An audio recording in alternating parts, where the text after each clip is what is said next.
ये कहानी जैक नाम के एक ऐसे लड़के की है जिसकी जिंदगी में इतनी तकलीफें आती है कि उसे अपनी एक काल्पनिक दुनिया बनानी पड़ती है जिसे वो सच समझना शुरू कर देता है और वो कभी उस दुनिया से लौट कर नहीं आना चाहता क्योंकि सच्चाई की दुनिया में उसके पास अब कुछ नहीं बचा। बॉलीवुड सिल्वर स्क्रीन प्रेजेंटिंग मैरोबोन। साल 1968 हमें एक परिवार को दिखाया जाता है जिसमें रोज और उसके 4 बच्चे जैक, जेन, बिली और सैम है। रोज अपने चारों बच्चों को इंग्लैंड से यूएसए ले आई है क्योंकि यहाँ पर उसका चाइल्डहुड होम है जिस होम का नाम मैरोबोन रेजिडेंस है। दरअसल इस होम का नाम उसके मिडिल नेम पर है और अब वो अपने चारों बच्चों से कहती है कि आज के बाद हम यही सरनेम यूज करेंगे। हमारा जो भी पिछला सरनेम था हम उसे हमेशा के लिए भूल जाएंगे और ना ही अपनी पास्ट की जिंदगी के बारे में कुछ याद करेंगे। रोज की बातों से समझ में आ जाता है कि अतीत में इन सब के साथ कुछ न कुछ गलत हुआ है। इनके पास जो इनकी अतीत की यादें हैं ये उन सब को भूल जाना चाहते हैं। अब इन चारों बच्चों की यहीं एक लोकल लड़की से दोस्ती होती है जिसका नाम एली है। एली ने आसपास की बहुत सी जगह दिखाती है, वो इन्हें बीच पर भी ले जाती है। और एक दिन रोज की तबीयत बहुत ज्यादा खराब हो जाती है।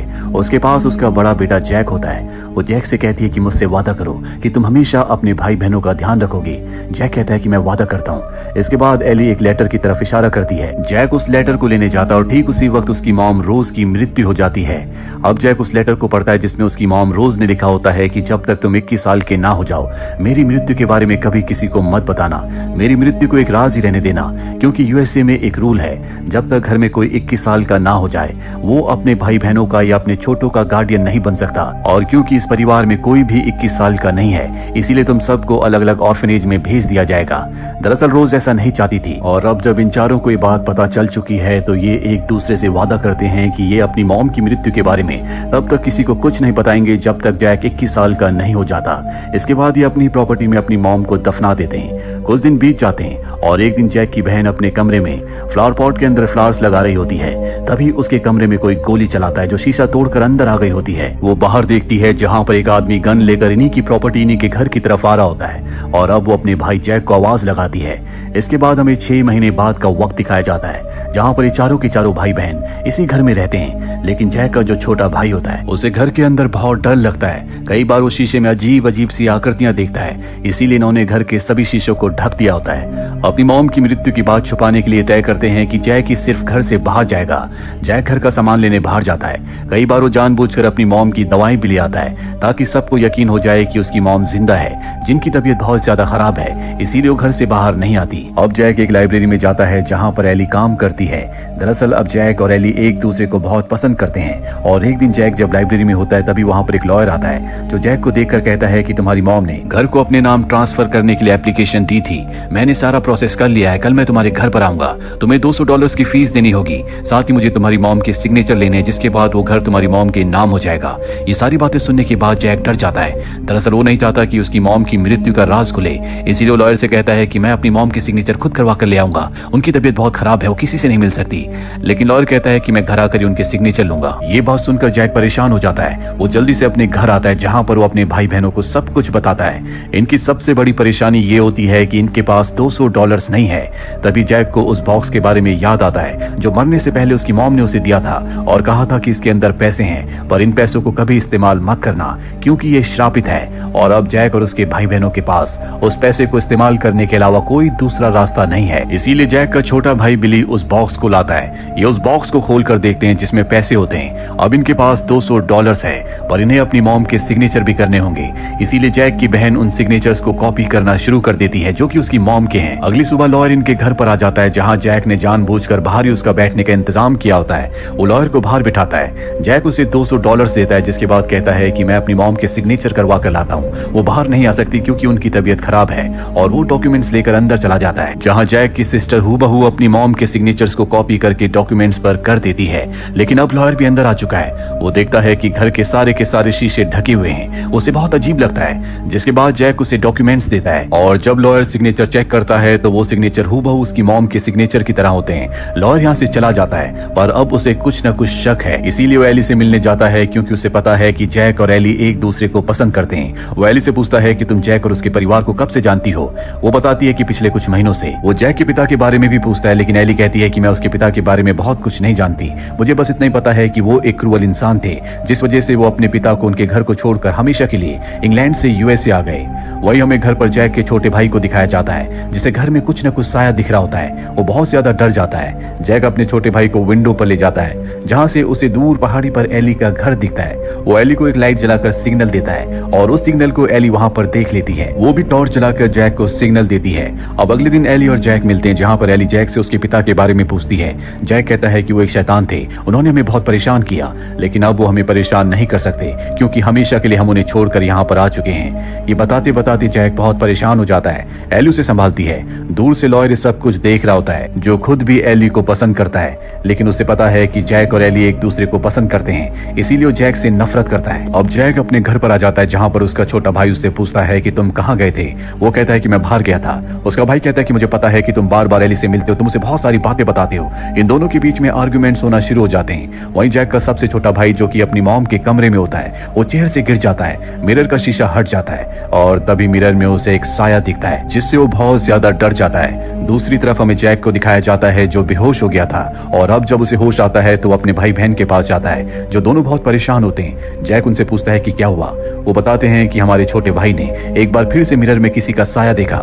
मुझे लगता है कि ये हमारे पिता हैं, जो हम सबको मारना चाहते हैं। जैक कहता है कि ऐसा नहीं हो सकता, वो खुद मर चुके हैं और मरा हुआ इंसान कभी किसी को नहीं मार सकता। उसकी बहन कहती है लेकिन उसकी आत्मा तो मार सकती है। मुझे लगता है कि ये हमारे पिता का घोस्ट है, जो हमारे घर पर है, और अगर हमें इन सब चीजों से छुटकारा चाहिए तो हमें पूरे रिचुअल के साथ उनकी बॉडी को दफनाना होगा। पर जैक साफ साफ मना कर देता है। वो कहता है कि उन्होंने हमें बहुत परेशान किया था, मैं उनकी बॉडी से उनसे कोई मतलब नहीं रखना चाहता। वहीं एली को दिखाया जाता है, जिसके पास लॉयर आता है। वो कहता है कि मुझे एक बहुत बड़ी जॉब का ऑफर मिला है, मैं हमेशा के लिए यहाँ से जा रहा हूँ, मैं चाहता हूँ कि तुम भी मेरे साथ चलो, हम दोनों शादी कर लेंगे।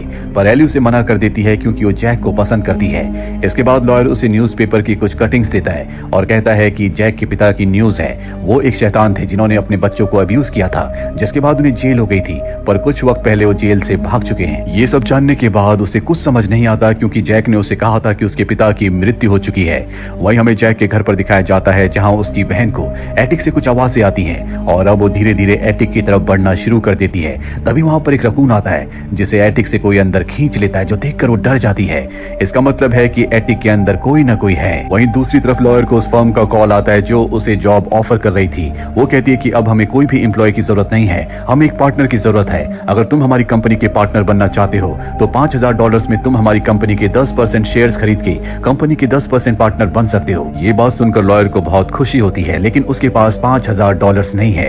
ये 1968 में एक बहुत बड़ी रकम है। इस वक्त किसी के पास भी $5000 होना बहुत बड़ी बात है। तभी वो देखता है कि जमीन पर न्यूज़पेपर पड़ा है, जिस पर जैक के पिता की न्यूज है, जिस न्यूज में लिखा होता है कि जैक के पिता की प्रॉपर्टी में से 10,000 पाउंड गायब थे।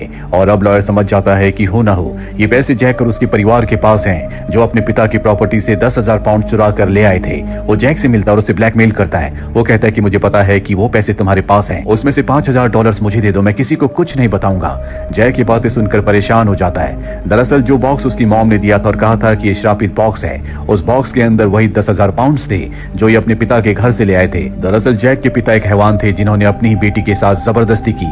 जैक ने जज के सामने गवाही दी, जिसके बाद उसके पिता को जेल हो गई और उसके पिता हमेशा अपने बच्चों से बदला लेना चाहते थे। और अब जैक ने उस बॉक्स को, जिसके अंदर उस श्रापित पैसे हैं, उसे चिमनी के अंदर डाल दिया था, क्योंकि जब से उसने उस बॉक्स के अंदर से $200 इस्तेमाल किए थे, तब से उसकी जिंदगी में सब कुछ खराब हो रहा होता है। जैक का भाई ये जान जाता है और वो उस चिमनी के अंदर जाता है, जो कि एटिक का एक दूसरा रास्ता है। वो एटिक के अंदर पहुंच जाता है, जहां उसे वो श्रापित पैसों वाला बॉक्स मिल जाता है। पर तभी एक आदमी उसके ऊपर हमला करता है। किसी तरह से जैक का भाई अपनी जान बचाकर वहां से बाहर निकल कर आ जाता है। वहीं हमें जैक को दिखाया जाता है, जो बेहोश होता है। जब उसे होश आता है तो उसके सामने उसका भाई आता है, जो कि घायल है। वो कहता है कि एटिक में हमारे पिता भी जिंदा है, वो किसी तरह से सरवाइव कर गए। उन्होंने वहां पर बारिश का पानी पिया, साथ ही चूहों और रकून को खाया, जिस वजह से वो अपनी जान बचाने में कामयाब हो गए। ये सारी बातें जानकर जैक बहुत परेशान हो जाता है। रात को एक बार फिर से वो टॉर्च से एली को इशारा करता है। दरअसल ये इशारा होता है कि अगले दिन ये खास जगह में मिलेंगे, जहां पर ये हमेशा मिलते हैं। एली उस जगह पर आ जाती है, लेकिन वहां पर जैक नहीं होता। वहां पर उसे एक डायरी मिलती है, जो कि जैक की होती है। जैक ने इसमें अपनी राइटिंग में बहुत कुछ लिखा होता है। और अब यहाँ पर एली को पता चलता है कि जैक के पिता एक शैतान थे, जो उन पर बहुत जुल्म किया करते थे। उन्होंने उन्होंने अपनी बेटी के साथ गलत काम किया और जैक ने जज के सामने गवाही दी, जिसके बाद उसके पिता को जेल हो गई। ये सब अपने पिता से बहुत डरते थे क्योंकि वो साइको थे, इसीलिए सब के सब इंग्लैंड से यूएसए आ गए। पर एक दिन उसके पिता जेल से भाग गए और जेल से भागने के बाद वो अपने परिवार को यानी कि अपनी पत्नी और बच्चों को ढूंढकर मारना चाहते थे। पर तब तक जैक की मॉम की मृत्यु हो गई थी। आपको पल याद होगा जब जैक की बहन फ्लावर पॉट के अंदर फ्लावर्स लगा रही थी और तभी किसी ने उसके कमरे में गोली चलाई थी, जिसके बाद उसने जैक को आवाज लगाई थी। दरअसल गोली चलाने वाला और कोई नहीं बल्कि इन्हीं का पिता था, जिसे देखकर जैक की बहन बहुत ज्यादा डर गई थी। जैक ने अपने तीनों भाई बहनों को अपने पिता से बचाने के लिए एटिक में बंद कर दिया गया था, जिसके बाद वो शापित बॉक्स लेकर अपने पिता के पास गया था क्योंकि उसे पता था कि उसके पिता अपने पैसे वापस लेने के लिए आए हैं। लेकिन वहां पहुंचकर उसके पिता ने उसके ऊपर हमला कर दिया, उसे बहुत बुरी तरह से मारा। जैक कहता है कि मेरे भाई बहनों को कुछ मत करना, पर उसके पिता एक शैतान है। वो जैक को ऊपर से नीचे फेंक देते हैं, जिससे वो बेहोश हो जाता है। कुछ देर के बाद जैक को जब होश आता है तो एटिक में अपने भाई बहनों को देखने के लिए जाता है, पर तब तक उसके पिता ने अपने तीनों बच्चों को मार दिया था। ये सदमा जैक बर्दाश्त नहीं कर पाता, वो इस रियलिटी को एक्सेप्ट करने के लिए तैयार ही नहीं होता और इतने बड़े हादसे के बाद उसे मल्टीपल पर्सनैलिटी डिसऑर्डर हो जाता है, जिस वजह से वो अपने भाई बहनों को अपनी आंखों के आगे देखना शुरू कर देता है। साथ ही वो उनकी आवाजें भी निकालने लगता है। वो खुद ही सवाल पूछता है और खुद ही अपने भाई बहनों की आवाज में जवाब देता है। इसीलिए उसने घर के सभी शीशों को कवर कर दिया था, क्योंकि जब वो अपने भाई बहनों की आवाज में जवाब देता था उस वक्त वो अगर अपने आप को शीशे में देख लेता तो उसका पूरा भ्रम टूट जाता। इसीलिए अपने आप को भ्रमित रखने के लिए, सच्चाई से अपने आप को दूर रखने के लिए और इस बात पर यकीन ना करने के लिए कि उसके भाई बहन अब इस दुनिया में नहीं रहे, वो हमेशा शीशों को कवर करके रखता था। साथ ही उसके पिता ने जब उसके भाई बहनों को मारा तो उसने अपने पिता के ऊपर हमला करके उन्हें भी एटिक में बंद कर दिया था और बाहर से दीवार चिंदी थी ताकि उसके पिता वहीं पर मारे जाए। इसीलिए हमेशा कहता था कि उसके पिता अब जिंदा नहीं है, लेकिन उसके पिता वहां पर बारिश का पानी पीकर चूहे और रकून को खाकर जिंदा रहे। एली को अब सब कुछ सच पता चल जाता है, उसकी आंखों में आंसू आ जाते हैं। वो समझ जाती है कि जैक ने क्या क्या बर्दाश्त किया है। वो उसके भाई बहनों को भी जानती थी, लेकिन पिछले 6 महीनों से वो कभी उसके भाई बहनों से नहीं मिली थी। दरअसल हमेशा जैक ही बाहर जाता था क्योंकि उसके भाई बहन थे ही नहीं। जब भी हमें जैक के भाई बहनों को दिखाया गया तो कहानी को हमें जैक की आंखों से दिखाया गया था, जिस वजह से हमें ऐसा लगता है कि जैक के भाई बहन जिंदा है। वही लॉयर को दिखाया जाता है जो अपने पैसे लेने के लिए जैक के घर पहुंच जाता है और सबसे पहले ऊपर जाता है, जहां वो देखता है कि एटिक के बाहर किसी ने दीवार चिन्ह रखी है। उसे लगता है कि एटिक के अंदर जैक और उसके परिवार ने 10,000 पाउंड छुपा रखे हैं जो वो अपने पिता के घर से उठाकर ले आए थे, और अब वो उस दीवार को तोड़कर अंदर जाता है। और अंदर जाने के बाद उसकी आंखें फटी की फटी रह जाती है क्योंकि वहां पर जैक के तीनों भाई बहनों की डेड बॉडीज होती हैं, जो देखकर वो हैरान रह जाता, उसे कुछ समझ नहीं आता। अब एली भी जैक से मिलने उसके घर आ जाती है। वो देखती है कि जैक की हालत बहुत ज्यादा खराब है। वो आवाज बदल बदल कर अपने आप से ही बातें कर रहा है। जैक को समझाने की कोशिश करती है, लेकिन जैक उसे कहता है कि तुम यहाँ से चली जाओ। और तभी उसे एटिक से लॉयर के चिल्लाने की आवाज आती है। वो भागकर ऊपर एटिक में जाती है, जहाँ पर वो देखती है कि लॉयर अपनी जिंदगी की आखिरी सांसें ले रहा है। वो लॉयर से पूछती है कि ये सब किसने किया। वो दरवाजे की तरफ इशारा करता है और तभी हम दरवाजे के पीछे देखते हैं जहाँ पर जैक का पिता होता है, जो अब उसे मारने के लिए उसकी तरफ बढ़ रहा है। वो जैक को आवाज लगाती है ताकि जैक उसकी मदद करने के लिए आए, लेकिन जैक को एटिक में आने में बहुत डर लगता है क्योंकि उसे पता है कि उसके पिता वहां पर है, पर उसके छोटे भाई को नहीं। इसीलिए अपने छोटे भाई की पर्सनैलिटी में आ जाता है। साथ ही एली को भी एहसास हो जाता है कि शायद जैक अपनी पर्सनैलिटी में नहीं है, इसीलिए वो उसके भाई का नाम पुकारती है। और अब जैक, जो कि अपने भाई की पर्सनैलिटी में है, वो गन लेकर ऊपर आ जाता है और इससे पहले कि उसके पिता एली के ऊपर हमला करके उसे मार दे, वो अपने पिता को मार देता है। अब हमें कुछ वक्त बाद का समय दिखाया जाता है जहां पर जैक का ध्यान एली रखती है। जैक को साइकेट्रिक हॉस्पिटल से डिस्चार्ज कर दिया गया है, लेकिन अब भी डॉक्टर एली को दवा देते हैं और कहते हैं कि ये दवा जैक को जरूर देना, तभी वो रियल वर्ल्ड में रह पाएगा, नहीं तो हमेशा उसे ऐसा ही लगेगा कि उसके भाई बहन अब भी जिंदा है। एली जानती है कि जैक अपने भाई बहनों से बहुत प्यार करता है, वो उनके बिना नहीं रह सकता, इसीलिए एली कभी उसे वो दवा नहीं देती। वो उसका बहुत अच्छे से ध्यान रखती है और जैक भी अपने भाई बहनों को दूर फील्ड में खेलता हुआ देखता रहता है, क्योंकि अब भी उसे ऐसा लगता है कि उसके भाई बहन जिंदा है, जिससे उसके दिल और दिमाग में सेटिस्फैक्शन रहता है। एली हमेशा उसी के साथ रहती है और उसने तय कर लिया है कि वो जिंदगी भर जैक के साथ रहेगी। और इसी के साथ ही फिल्म ये कहानी यहीं पर खत्म हो जाती है। उम्मीद करते हैं कि ये कहानी आपको पसंद आई होगी।